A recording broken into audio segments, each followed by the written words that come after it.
Good evening, everybody. The Music Fans Back brings smiles to the faces, knowledge to the people, and most importantly, music to the masses. And I am back with just a quick channel update video. Just two things I want to go over.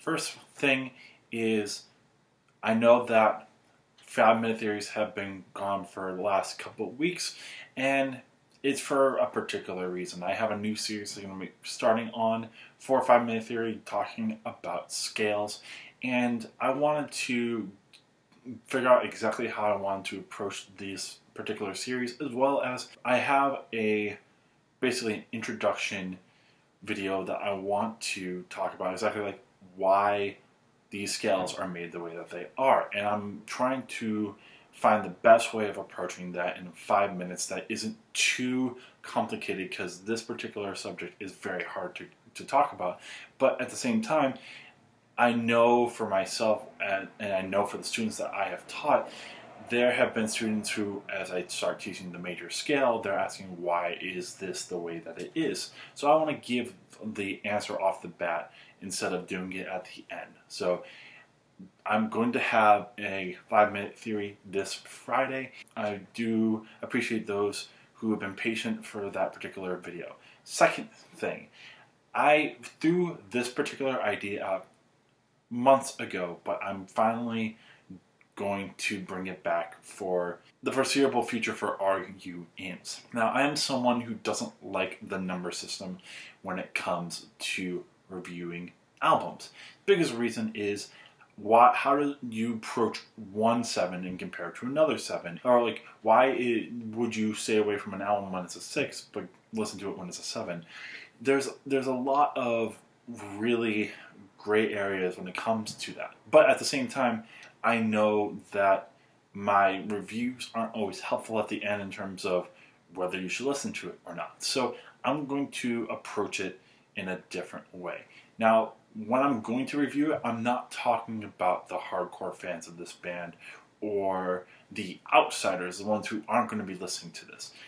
My review system is going to be based on the majority of people, the median.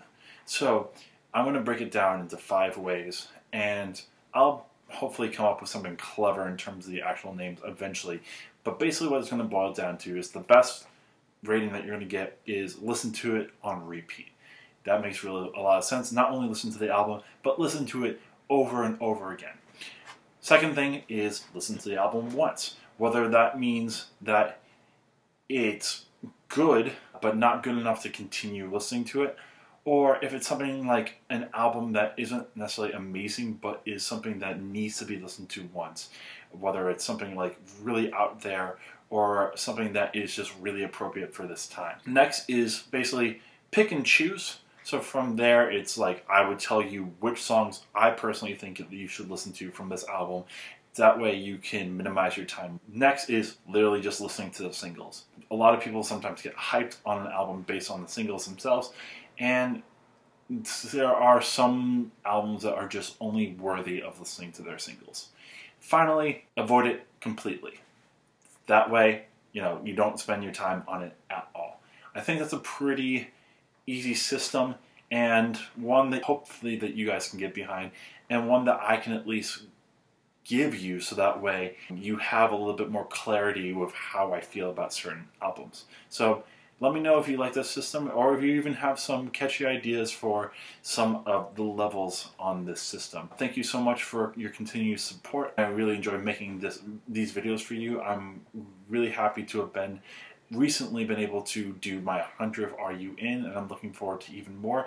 And I'm already working on my top 100 list of the 2010s, and I've been picking at it really well. So I think hopefully if everything works out, I'll be able to get that ready for the beginning of 2020, not somewhere in the middle of the year, but actually maybe like February.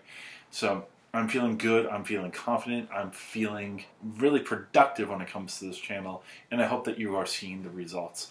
But if you have any questions or concerns about anything that I'm doing, please, of course, let me know. As well as, if you have been watching my videos, please subscribe. That's the best thing that you can do to help me out, so that I know that you are enjoying what I do and can get me one step closer to making this a full-time gig and bringing out even better material. So Thank you so much. I will see you tomorrow for another Are You In?